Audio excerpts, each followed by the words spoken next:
Hello friends, welcome to my YouTube channel Asami Learning Point. আজি আমি বিজ্ঞানৰ অভ্যাস পুস্তিকাৰ প্ৰথমটো অধ্যায় আৰম্ভ কৰোঁ। প্ৰথম অধ্যায়টো দি আছে আমাৰ চাৰিওকাষৰ বস্তুবোৰ। তো ইয়াত দেখিলে দেখা যাব যে কিছু বেছিক কথা দি আছে কিতাপখনৰ। বিশ্বব্ৰহ্মাণ্ডৰ সকলো বস্তু পদাৰ্থৰ দ্বাৰা গঠিত। আমাৰ পৃথিৱীত যিমান বস্তু আছে সকলো কি বস্তু মূলতে আছে পদাৰ্থ। প্ৰাচীন কালত পদাৰ্থসমূহক 5টা ভাগত ভাগ কৰিছিল: বায়ু, জুই, পানী, পৃথিৱী আৰু আকাশ। এইটো মানে পুৰণি যে চিৰিয়েল আছে শক্তিমান, ইয়াৰে ভিত্তি এইটো আছিল যে প্ৰতিটো পদাৰ্থ 5টা তত্ত্বৰ দ্বাৰা গঠিত। কিন্তু বৰ্তমান ভৌতিক আৰু ৰাসায়নিক ধৰ্মৰ ভিত্তিত 2টা ভাগত ভাগ কৰা হৈছে পদাৰ্থবিলাকক। তাৰপিছত দেখা যায় পদাৰ্থ অতি ক্ষুদ্ৰ ক্ষুদ্ৰ কণিকাৰ দ্বাৰা গঠিত। মানে সকলো পদাৰ্থত কি আছে? কণিকা আছে, ক্ষুদ্ৰ ক্ষুদ্ৰ, যিবোৰ আমি চকুৰে দেখা নাপাওঁ। পদাৰ্থৰ কণিকাবোৰ কল্পনাতীতভাৱে ক্ষুদ্ৰ। এইটো ক'লোৱে যে আমি কল্পনাই কৰিব নোৱাৰো কিমান ক্ষুদ্ৰ। তাৰপিছত দেখা যাক পদাৰ্থৰ কণিকাবোৰৰ বৈশিষ্ট্য। তো আমাৰ 3টা বৈশিষ্ট্য আছে পদাৰ্থৰ কণিকাৰ। পদাৰ্থৰ কণিকাবোৰৰ মাজত ব্যৱধান আছে। পদাৰ্থৰ কণিকাবোৰৰ মাজত ব্যৱধান আছে, যাৰ কাৰণে আমি যদি চেনি আৰু পানী মিক্স কৰোঁ তেতিয়াহ'লে আমি দেখা পাম যে চেনিবিলাক পানীৰ ভিতৰত সোমাই যাব। পদাৰ্থৰ কণিকাবোৰ অনবৰতভাৱে গতি কৰি থাকে, যাৰ কাৰণে আমি দূৰৰ পৰা কোনো বস্তুৰ গন্ধ পাওঁ। পদাৰ্থৰ কণিকাবোৰৰ মাজত আকৰ্ষণ আছে, এইকাৰণে পদাৰ্থবিলাক ভাঙি নাযায়। যাৰ কাৰণে এইটো ধৰ্মৰ কাৰণে দুই ভিন্ন প্ৰকাৰৰ কণিকাবোৰ স্বতঃস্ফূৰ্তভাৱে পৰস্পৰ মিহলি হোৱা প্ৰক্ৰিয়াক ব্যাপন বোলে। মানে ব্যাপন প্ৰক্ৰিয়া কাক কয়? যদি 2টা বেলেগ বেলেগ পদাৰ্থৰ কণিকাবোৰৰ মাজত মিহলি হয় তাক কি কয়? ব্যাপন। তাৰপিছত কাৰ্যকলাপ দেখা যাক। তলৰ কোনবোৰ পদাৰ্থ হয় নে নহয় এইটো বাচিব লাগে।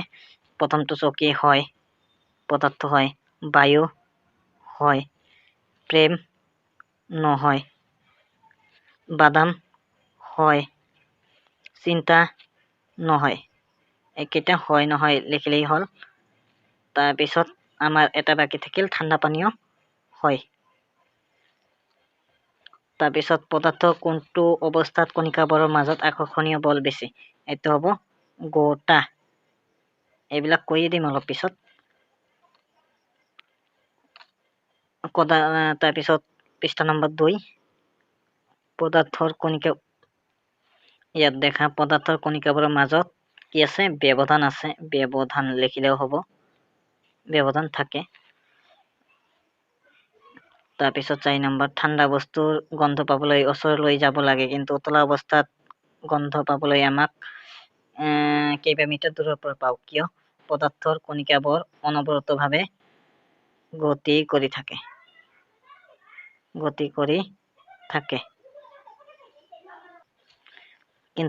কিন্তু উত্তপ্ত অৱস্থাত পদাৰ্থৰ কণিকাবোৰ দ্ৰুত গতিত লৰচৰ কৰে, কিন্তু ঠাণ্ডা অৱস্থাত লৰচৰ কৰিব ইমান নোৱাৰে। সেইকাৰণে আমি দূৰৰ পৰা বস্তু এটাৰ গন্ধ পাওঁ।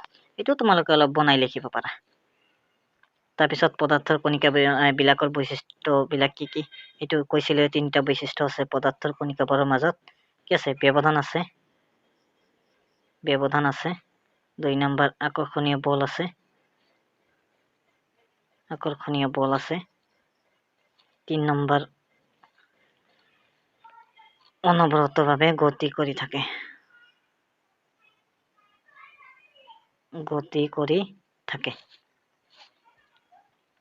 তাৰপিছত কুৱেশ্যন নম্বৰ 6, যেতিয়া পানীৰ সৈতে চেনি মিহলি কৰা হয় চেনিৰ কণিকাসমূহ নোহোৱা হয়। কাৰণটো খুবেই সহজ, পানীৰ কণিকাবোৰ খালী ঠাইত সোমাই যায়, যিটো অলপ আগতে মই কৈয়ে দিছিলোঁ। এটা গেছে অন্য এটা গেছৰ লগত সহজে মিহলি হ'ব পাৰে। এই ধৰ্মটোক কি কয়? ব্যাপন। এটা লোৰ গজাল, এটুকুৰা চকমাটি আৰু এডাল ৰবৰৰ ফিটা, এই 3বিধ পদাৰ্থ কণিকাবোৰৰ ভিতৰত কোনটো অধিক আকৰ্ষণীয় বলৰ দ্বাৰা বান্ধ খাই আছে? এইটো হ'ব গোটা পদাৰ্থ। আটাইতকৈ শক্তিশালী গোটা পদাৰ্থ হৈছে লোৰ গজাল। এইটোৱে হ'ব এনচাৰ, লোৰ গজাল। তাৰপিছত পাঠভিত্তিক মূল কথা, 2য় ভাগ আমি আলোচনা অলপ কৰিলোঁ। পদাৰ্থ 3টা অৱস্থাত থাকে: গোটা, জলীয়, গেছীয়। আমাৰ 4ৰ্থ অৱস্থা এটা আছে যাক প্লাজমা বুলি কয়, আৰু 5ম অৱস্থা এটা আছে যাক BEC বোস-আইনষ্টাইন কণ্ডনছেট বুলি কয়। তাৰপিছত দেখা যাক উষ্ণতা বৃদ্ধি হলে পদাৰ্থৰ কণিকাবোৰৰ গতিশক্তি বৃদ্ধি পাই অধিক দ্ৰুতভাৱে গতি কৰিবলৈ আৰম্ভ কৰে। সেইকাৰণে আমি দূৰৰ পৰাই কোনো পদাৰ্থৰ গন্ধ পাওঁ। কৈ দিলো গন্ধ পাওঁ যে আমি দূৰৰ পৰা, এইটোৱেই কাৰণ। তাৰপিছত দিয়া আছে পদাৰ্থৰ বৈশিষ্ট্য। প্ৰথমটো দেখা যাক গোটা পদাৰ্থৰ বৈশিষ্ট্য। নিৰ্দিষ্ট আকৃতি, পৰিসীমা আৰু স্থিৰ আয়তন আছে। গোটা পদাৰ্থৰ আকৃতি আছে, পৰিসীমা আছে, আয়তন আছে। সংকোচনীয়তা অতি নগণ্য, মানে সংকোচন আমি কৰিব নোৱাৰি। তাৰপিছত বাহ্যিক বল প্ৰয়োগ কৰিলে সিহঁতে আকৃতি সলনি নকৰে। ইয়াৰ যিটো আকৃতি এইটো সলনি নকৰিব। যদি অত্যাধিক বল প্ৰয়োগ কৰা হয় সি ভাঙি যাব পাৰে, কিন্তু ই নিজৰ আকৃতি সলনি নকৰে। তাৰপিছত দেখা জুলীয়া পদাৰ্থৰ বৈশিষ্ট্য। জুলীয়া পদাৰ্থত নিৰ্দিষ্ট আকৃতি নাই, কিন্তু আয়তন আছে। ইহঁত দৃঢ় জুলীয়া পদাৰ্থত যি পাত্ৰত ৰখা হয় এই পাত্ৰৰ আকৃতি লয়। ইহঁতৰ আয়তন আছে কিন্তু আকৃতি নাই, সেইকাৰণে যি পাত্ৰত ৰখা হয় তাৰেই আকৃতি লয়। গ্লাছত ৰাখিলে গ্লাছ, জগত ৰাখিলে জগ। গোটা পদাৰ্থতকৈ ই অধিক সংকোচনশীল। গোটা পদাৰ্থতকৈ অলপ বেছি সংকোচন হয়। সংকোচন। তাৰপিছত গেছীয় পদাৰ্থৰ বৈশিষ্ট্য। গেছীয় পদাৰ্থৰ নিৰ্দিষ্ট আয়তন আৰু আকৃতি নাই। আয়তনো নাই, আকৃতি নাই। কিন্তু জুলীয়া পদাৰ্থৰ আয়তন আছে, আকৃতি নাই। কিন্তু গোটা পদাৰ্থৰ আয়তনো আছে, আকৃতিও আছে। গোটা আৰু জুলীয়া পদাৰ্থৰ তুলনাত ই বেছি সংকুচিত হ'ব পাৰে। এইকাৰণে আমি এলপিজি চিলিণ্ডাৰ যে আছে, চিলিণ্ডাৰত আমি গেছ ভৰাই লৈ যাব পাৰি, এই সংকুচিত হ'ব পাৰে কাৰণে। গেছসমূহ দৃঢ় নহয়, কণিকাবোৰ যাদৃচ্ছিকভাৱে তীব্ৰ বেগত ঘূৰি ফুৰে। ইহঁতৰ কণিকাবোৰ কিছুমান ইফালে যায়, সিফালে যায়, ইফালে যায়। ইহঁতৰ কণিকাৰ কোনো নিৰ্দিষ্ট দিশ নাই যে সি একফালে গতি কৰিব। তাৰপিছত ঘনত্ব পদাৰ্থৰ প্ৰতি একক আয়তনৰ ভৰক ঘনত্ব বুলি কোৱা হয়। কঠিন, তৰল, গেছীয় পদাৰ্থৰ ঘনত্ব কম আৰু অতি কম। আটাইতকৈ বেছি ঘনত্ব কঠিনৰ, তাৰপিছত তৰলৰ, তাৰপিছত গেছৰ। মানে ক'বলৈ গ'লে গেছৰ ঘনত্ব আটাইতকৈ কম। তাৰপিছত আন্তঃআণৱিক বল। আন্তঃআণৱিক ব্যৱধান আৰু আন্তঃআণৱিক শক্তি। এইটো দেখিলে তোমালোকে গম পাবা। কঠিন পদাৰ্থ আন্তঃআণৱিক ব্যৱধানো কম, মানে ইহঁতৰ মাজৰ কণিকাবোৰ মাজৰ যিখিনি ঠাই এইখিনি নাই। আন্তঃ আকৰ্ষণীয় বলো বেছি, মানে ইহঁতৰ মাজত স্পেচো কম আৰু আকৰ্ষণীয় বলো বেছি। তাৰপিছত কঠিন পদাৰ্থ কণিকাবোৰৰ মাজত আন্তঃআণৱিক ব্যৱধান অধিক আৰু আকৰ্ষণীয় বলো কম, মানে ইহঁতৰ মাজত ব্যৱধান অধিক, আকৰ্ষণীয় বলো কম গোটা পদাৰ্থৰ তুলনাত। তাৰপিছত গেছীয় পদাৰ্থৰ ব্যৱধান সৰ্বাধিক, তাৰমানে ইমান ধৰা যায়, আৰু ইহঁতৰ মাজত আকৰ্ষণীয় বলো কিমান হ'ব, কম হ'ব। সেইকাৰণে গোটা পদাৰ্থত যদি বেছি বল প্ৰয়োগ কৰা হয় ইহঁতে ভাঙি যাব পাৰে। জুলীয়া পদাৰ্থত বেছি বল প্ৰয়োগ কৰিলেও ইহঁতে ভাঙি নাযায়, আৰু গেছীয় পদাৰ্থত বলেই ইমান প্ৰয়োগ কৰা নাযায় যে ইহঁত ভাঙাৰ কোনো চান্সেই নাথাকে। তাৰপিছত পৃষ্ঠা নম্বৰ 4, অনুশীলনৰ বাবে প্ৰশ্ন 1.2। ইয়াত দেখিলে বৰফ পানীত উপঙে, কাৰণ বৰফৰ ঘনত্ব পানীৰ ঘনত্বতকৈ বেছি। এইটো ওলোটাকে ক'লে পানীৰ ঘনত্ব বৰফৰ ঘনত্বতকৈ কম। তাৰপিছত পানীৰ ভৌতিক অৱস্থা কি? ইয়াত চালে 25 ডিগ্ৰী অৱস্থাত জুলীয়া, পানীৰ যিটো সাধাৰণ অৱস্থা এইটো জুলীয়া। 0 ডিগ্ৰীত কি হৈ যায়, গোটা হৈ যায়, আৰু 100 ডিগ্ৰী চেলচিয়াছত কি হৈ যায়, গেছীয় হৈ যায়। হৈ গ'ল আমাৰ এইটো। তাৰপিছত কণিকাবোৰৰ মাজৰ আকৰ্ষণীয় বল ঊৰ্ধ্বতম ক্ৰমত সজোৱা, তাৰমানে আটাইতকৈ ঊৰ্ধ্বতম। ইয়াতকৈ বেছি কোনটো হ'ব? আটাইতকৈ বেছি হ'ব চেনি, এইটোত হ'ব চেনি। তাৰপিছত পানী, তাৰপিছত অক্সিজেন।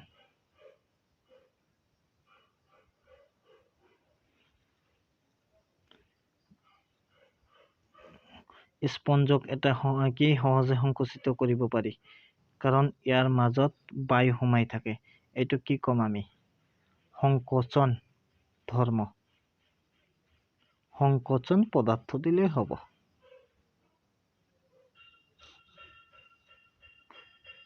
তাৰপিছত দেখা পদাৰ্থৰ বিভিন্ন অৱস্থাৰ বৈশিষ্ট্যৰ পাৰ্থক্যসমূহ দেখাই তালিকা প্ৰস্তুত কৰা। এইটো কৈয়ে দিলোঁ। পদাৰ্থৰ বৈশিষ্ট্যৰ তালিকা কি ক'লো? কটা পদাৰ্থৰ আয়তন আছে, আয়তন জলীয় পদাৰ্থৰ আছে,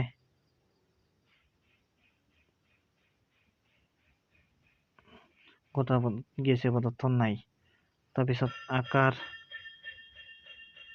আছে, নাই, এইটোৰো নাই।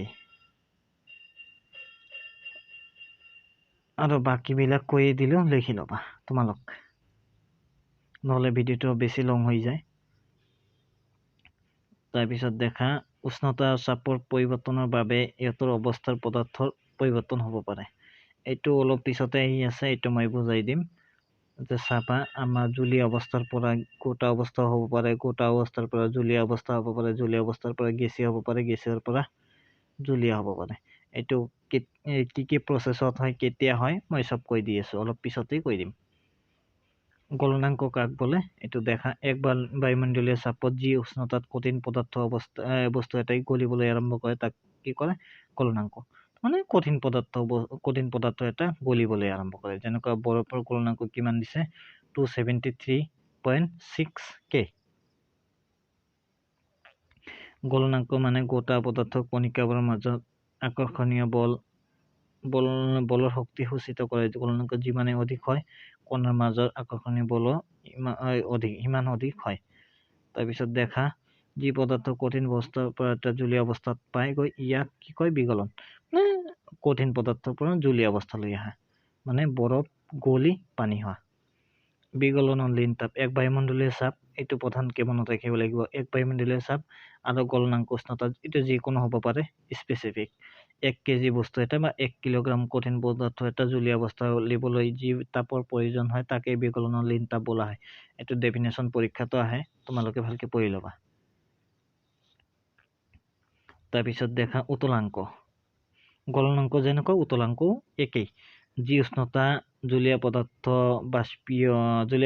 বাষ্পীয় চাপ বায়ুমণ্ডলীয় চাপৰ সমান হয় তাক কি কয়? উতলাঙ্ক। পানীৰ উতলাঙ্ক 373 K, অৰ্থাৎ 100 ডিগ্ৰী চেলচিয়াছ। উষ্ণতাৰ SI একক কেলভিন। তাৰপিছত কেলভিনৰ পৰা উষ্ণতাক চেলচিয়াছলৈ পৰিৱৰ্তন কৰোঁতে কি কৰিব লাগে? 273 বিয়োগ কৰিব লাগে। চেলচিয়াছৰ পৰা কেলভিন লৈ ল'লে প্লাছ কৰিব লাগে, ইয়াত কি কৰিব লাগে? মাইনাছ কৰিব লাগে। উতলাঙ্ক, যি উষ্ণতাত জলীয় পদাৰ্থৰ বাষ্পীয় চাপ বায়ুমণ্ডলীয় চাপৰ সৈতে একে হয়, এইটো কি কয়? উতলাঙ্ক। এইবিলাক অলপ কৈয়ে দিছোঁ মই। তাৰপিছত দেখা 480 K চেলচিয়াছলৈ পৰিৱৰ্তন। এইটো একদম ইজি। কিমান আছে? 480 K। মই কি ক'লো অলপ আগতে? মাইনাছ কৰিব লাগিব কিমান? 273। Kৰ পৰা চেলচিয়াছলৈ ল'লে কি কৰিব লাগে? মাইনাছ কৰিব লাগে। মাইনাছ কৰি কিমান আছে? 207। তাৰপিছত এইটোত কি আছে? চেলচিয়াছৰ পৰা কেলভিন, মানে 273 প্লাছ কৰিব লাগে। ইয়াত প্লাছ কৰিলে যিমান হ'ব সেইটোৱে হ'ব এনচাৰ। তো আমি ইয়াত 207 লগত 273 প্লাছ কৰিলে কিমান হয়? 280 K। বৰফৰ গলনাঙ্ক কিমান? কিমান ডিগ্ৰীত বৰফ গলে? 0 ডিগ্ৰী। উতলাঙ্ক কিমান? 100 ডিগ্ৰী চেলচিয়াছ।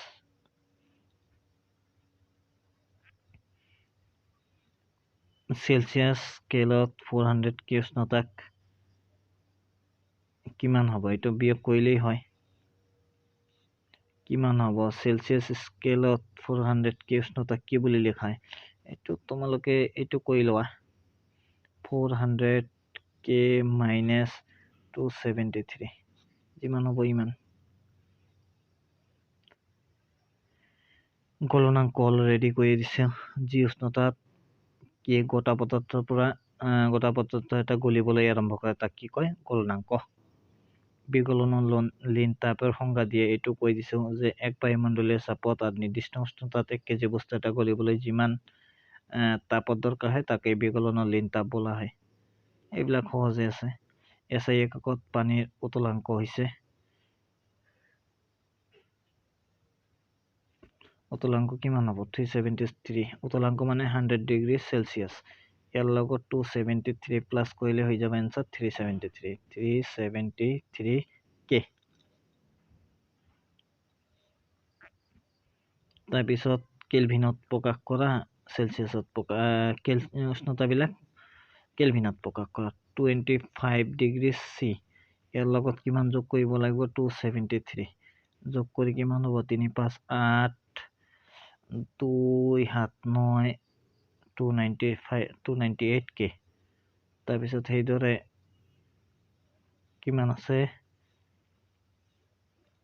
373 চি, কিমান হ'ব 373 প্লাছ 273 কে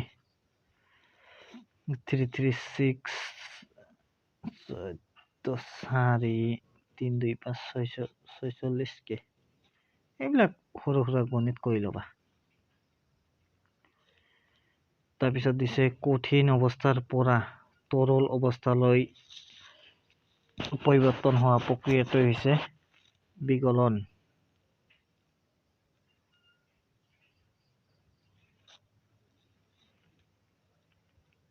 তাৰপিছত দেখা ঊৰ্ধ্বপাতন, যি প্ৰক্ৰিয়াৰ দ্বাৰা কঠিন অৱস্থাৰ পৰা পোনে গেছীয় অৱস্থালৈ পৰিৱৰ্তিত হয় তাক ঊৰ্ধ্বপাতন বোলে। আমাৰ জেনেৰেলি কি হয়, কঠিন অৱস্থাৰ পৰা জুলীয়া হ'ব, তাৰপিছত গেছীয় হয়। কিন্তু আমাৰ ঊৰ্ধ্বপাতন প্ৰক্ৰিয়াত কঠিনৰ পৰা ডাইৰেক্ট গেছীয় পদাৰ্থলৈ ৰূপান্তৰিত জুলীয়াৰ অৱস্থাটো নাহে। এইকাৰণে ইয়াক প্ৰচেছটোৰ নাম হৈছে ঊৰ্ধ্বপাতন। যেনেকুৱা কৰ্পূৰ আছে, আয়ডিন আছে, এমনিয়াম ক্লৰাইড আছে আদি আমি ঊৰ্ধ্বপাতন কৰিব পাৰি। তাৰপিছত ইয়াত কিছু ডেফিনেশ্যন দিয়া আছে। গোটা কাৰ্বন ডাই অক্সাইড শুকান গেছ বুলি কোৱা হয়। যেতিয়া কাৰ্বন ডাই অক্সাইডক অতি উচ্চ চাপত সংৰক্ষিত কৰা হয় তেতিয়া শুকান বৰফ হিচাপে সঞ্চিত হয়। চাপৰ SI একক পাস্কেল, গেছৰ চাপ জোখা এককটো হ'ল এটমস্ফিয়াৰ। বায়ুমণ্ডলত থকা চাপকে বায়ুমণ্ডলীয় চাপ বোলে। সাগৰ পৃষ্ঠত বায়ুমণ্ডলীয় চাপ হৈছে 1 এটমস্ফিয়াৰ। 1 এটমস্ফিয়াৰ হৈছে ইকুৱেল 1.01 × 10⁵ পাস্কেল। তাৰপিছত দেখা চাপ প্ৰয়োগ কৰি উষ্ণতা কমাই গেছীয় পদাৰ্থ জুলীয়া কৰিব পাৰি। ইয়াত দিয়া আছে এইটো অলপ ভুল আছে, তোমালোকে দেখি ল'বা। জুলীয়া পদাৰ্থৰ পৰা যেতিয়া গেছীয় পদাৰ্থ হয় এইটো কি কয় বাষ্পীভৱন। এইটো ঠিক আছে। গেছীয় অৱস্থাৰ পৰা জুলীয়া অৱস্থালৈ পৰিৱৰ্তিত হোৱা প্ৰক্ৰিয়াটোক কি কয় ঘনীভৱন বা সংঘনন বুলিও কয়। সংঘনন ইংৰাজীত কয় কনডেনচেশ্যন। তাৰপিছত দেখা জুলীয়া অৱস্থাৰ পৰা গোটা অৱস্থালৈ পৰিণত হোৱা প্ৰক্ৰিয়াটোক কোৱা হয় স্ফটিকীকৰণ। এইটো অলপ ভুল দি আছে। জুলীয়াৰ পৰা এইটো হ'ব স্ফটিকীকৰণ। তাৰপিছত গোটাৰ পৰা জুলীয়া অৱস্থালৈ নিয়া প্ৰক্ৰিয়াটোক কোৱা হয় গলন। এইটো আমি শেষত আৰু এবাৰ কৈ দিম, চিন্তা কৰিব নালাগে। এইটো ভুল আছে অলপ ডাইগ্ৰামটো, তাৰমানে এইটো এনেকুৱা হ'ব। মই যদি ঠিক কৰোঁ, এইটো এনেকে দি এইটো কাৰ চিহ্ন এইফালে হ'ব আৰু এইটো কাৰ চিহ্ন যে আছে এইটো এইফালে হ'ব। এইখিনি শুদ্ধ কৰি দিলে হৈ গ'ল। তাৰপিছত দেখা বাষ্পীভৱন, মানে যি উষ্ণতাত জুলীয়া পদাৰ্থ এটা গেছলৈ পৰিৱৰ্তিত হয়। সাধাৰণ কথাত ইয়াকে বাষ্পীভৱন বোলে। ইয়াত দিয়া আছে উতলাংকত যিকোনো উষ্ণতাত কোনো জুলীয়া পদাৰ্থ ভাপলৈ পৰিৱৰ্তন হোৱা ঘটনাক বাষ্পীভৱন বোলে। তাৰপিছত বাষ্পীভৱনৰ কাৰক, প্ৰথমটো হ'ব পৃষ্ঠকালি, উষ্ণতা, আৰ্দ্ৰতা আৰু বেগ। পৃষ্ঠকালি বাঢ়িলে বাষ্পীভৱন বাঢ়ে, উষ্ণতা বাঢ়িলেও বাষ্পীভৱন বাঢ়ে, আৰ্দ্ৰতা বাঢ়িলেও বাষ্পীভৱন বাঢ়ে, বতাহৰ গতিবেগ বাঢ়িলেও বাষ্পীভৱন বাঢ়ে। এইটো কমিলে এইটো কমিব, এইটো কমিলে বাষ্পীভৱন কমিব, বায়ু আৰ্দ্ৰতা কমিলে বাষ্পীভৱন কমিব, বেগ কমিলে বাষ্পীভৱন কমিব। তাৰমানে এনেকে লিখিব পাৰি, পৃষ্ঠকালি বাঢ়িলে বাষ্পীভৱন বাঢ়িব, পৃষ্ঠকালি কমিলে বাষ্পীভৱন কমিব। এনেকে চেম উষ্ণতা বাঢ়িলে উষ্ণতাক ইংৰাজীত টি দিলে, টি বাঢ়িলে বাষ্পীভৱন বাঢ়িব, টি কমিলে বাষ্পীভৱন কমিব। অনুশীলনৰ বাবে প্ৰশ্ন উত্থাপনৰ ঘাই উপাদান। প্ৰথমটো হ'ব গোটা, দ্বিতীয়টো হ'ব গেছীয়। শুকান বৰফ কি? যেতিয়া CO2 অধিক উচ্চ চাপত সংৰক্ষিত কৰা হয় তাকে শুকান বৰফ বোলে। নেপথালিন এটা সময়ৰ পিছত নোহোৱা হৈ যায় কিয়? কাৰণ উত্থাপনৰ দ্বাৰা এইটো ইয়াৰ আগতে বুজাইছে যে কি গোটা পদাৰ্থৰ পৰা পোনে পোনে গেছীয় অৱস্থালৈ পৰিণত হয়। বাষ্পীভৱনৰ ওপৰত প্ৰভাৱ পেলোৱা 4টা কাৰক কৈয়ে দিলো। প্ৰথমটো হৈছে পৃষ্ঠকালি, দ্বিতীয়টো হৈছে উষ্ণতা, তৃতীয়টো হৈছে আৰ্দ্ৰতা। পৃষ্ঠকালি, উষ্ণতা, 3 নম্বৰ আৰ্দ্ৰতা, 4 নম্বৰ গতিবেগ, বতাহৰ গতিবেগ।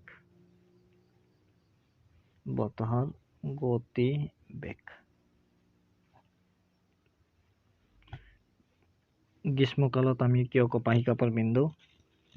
কাৰণটো খোৱা। গ্ৰীষ্মকালত আমাৰ শৰীৰৰ পৰা যথেষ্ট ঘাম ওলায়। এইখিনি যদি আমি কপাহী কাপোৰ পিন্ধো, এই ঘামখিনি আমাৰ শৰীৰৰ পৰা বাষ্পীভৱনৰ দ্বাৰা বায়ুমণ্ডলত যাব পাৰে, আমি শীতল অনুভৱ কৰোঁ। সেইকাৰণে আমি গ্ৰীষ্মকালত কপাহী কাপোৰ পিন্ধো। চবেই পিন্ধে। বায়ুমণ্ডলীয় চাপ কি? স্বাভাৱিক। বায়ুমণ্ডলৰ যি চাপ আছে ইয়াকে সাধাৰণ কথাত স্বাভাৱিক বায়ুমণ্ডলীয় চাপ বোলা হয়। গেছ কেতিয়া তৰলীকৃত হ'ব পাৰে? গেছ তৰলীকৃত হ'ব পাৰে। এইটো উষ্ণতা কম হ'ব লাগিব, তাৰপিছত প্ৰেছাৰ চাপ বেছি হ'ব লাগিব। তাৰমানে বেছি চাপ কম উষ্ণতা। ক'ত আছে বেছি চাপ কম উষ্ণতা? এইটো এই আমাৰ বি এনচাৰ। বেছি চাপ কম উষ্ণতা। তলৰ কোনটো কাৰকৰ বাবে বাষ্পীভৱনৰ হাৰ হ্ৰাস হয়? উষ্ণতাৰ কাৰণেও হ'ব পাৰে, বতাহ হ'ব পাৰে, পৃষ্ঠকালি হ'ব পাৰে, আৰ্দ্ৰতা। 4টাই হয়। মানে 4টাৰ কাৰণেই হ্ৰাস হ'ব পাৰে, বৃদ্ধি হ'ব পাৰে। এইটো কমিলে বাষ্পীভৱন কমিব আৰু বাঢ়িলে বাষ্পীভৱন বাঢ়িব। তাৰপিছত চাপৰ SI একক আমি অলৰেডি কৈছো, পাস্কেল বা PA লেখে। পাস্কেলে লিখি দিলো, পাস্কেল। তাৰপিছত বৰফৰ বিগলন হলে ইয়াৰ উষ্ণতা কি হ'ব? হ্ৰাস পায় নে বৃদ্ধি পায়? যেতিয়া বৰফ থাকে ইয়াৰ উষ্ণতা থাকে 0 ডিগ্ৰী। যেতিয়া গলে ইয়াৰ উষ্ণতা হৈ যায় মোটামুটি 10 ডিগ্ৰী বা 0তকৈ বেছি, কি হ'ব? বৃদ্ধি পায়। আৰু উষ্ণতা হ্ৰাস পালে ই বৰফেই থাকিব। LPGৰ সম্পূৰ্ণ নাম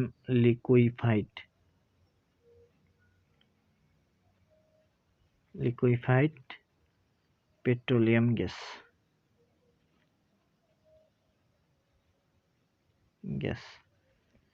তাৰপিছত CNG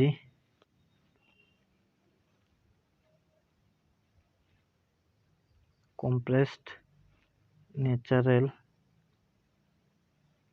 gas। এইটো এইটো SS। তাৰপিছত তলৰ চিত্ৰ ABCD দেখুৱাই দিয়ে। অলপ আগতে মই কৈছিলো যে এইটো আমি লাষ্টত শেষত কৰিম। তাৰপিছত দেখা কি আছে গোটাৰ পৰা জুলীয়া হোৱা অৱস্থাটোক কি কয়? গলন বা বিগলন। তাৰপিছত জুলীয়াৰ পৰা গোটা হোৱা প্ৰচেছটোক কি কোৱা হৈছিল আমাৰ? স্ফটিকীকৰণ। তোমালোক চাই ল'বা আগুৱাই।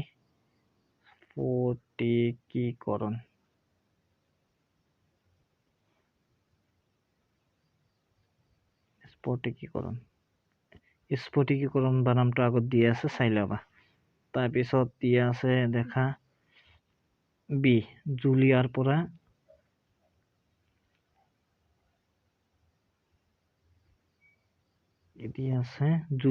গেছীয়। তো জুলীয়াৰ পৰা গেছীয় হোৱাৰ প্ৰক্ৰিয়াটোক কি কোৱা হয়? জুলীয়াৰ পৰা গেছীয় হোৱা প্ৰক্ৰিয়াটোক বাষ্পীয় ভৱন। তাৰমানে বি নম্বৰ হ'ব বাষ্পীয় ভৱন। দীৰ্ঘিকাৰ হ'ব বাষ্পীয় ভৱন। তাৰপিছত গেছীয়ৰ পৰা জলীয় অৱস্থালৈ হোৱা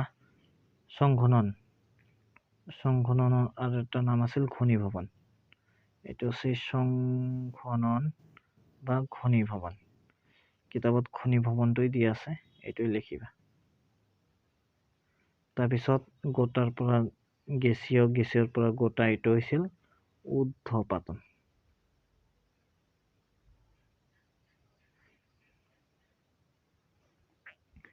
তাৰপিছত দেখা ইয়াত দিয়া আছে পদাৰ্থসমূহ চিনাক্ত কৰা। পদাৰ্থ মৌল যৌগ। সোডিয়াম কি হয়? মৌল হয়। মাটি কি হয়? যৌগ হয়। যৌগও দিব পাৰা, মিশ্ৰণও দিব পাৰা। মিশ্ৰণটোই ঠিক হয় একচুৱেলি, কাৰণ মাটিত মিশ্ৰণ। চেনিৰ দ্ৰৱণ, এইটো আমি মিশ্ৰণ দিব পাৰো। চিলভাৰ, এইটো মৌল, চিলভাৰ মৌল। তাৰপিছত দিয়া আছে কেলছিয়াম কাৰ্বনেট, এইটো যৌগ। টিন মৌল, সিলিকন মৌল। তাৰপিছত কয়লা, কি কম, কেলছিয়ামৰ ৰূপ, কাৰ্বনৰে ৰূপ কয়লা। তো এইটো যৌগও দিব পাৰা, কাৰণ কেৱল কাৰ্বনেই নাথাকে। বায়ু মিশ্ৰণ,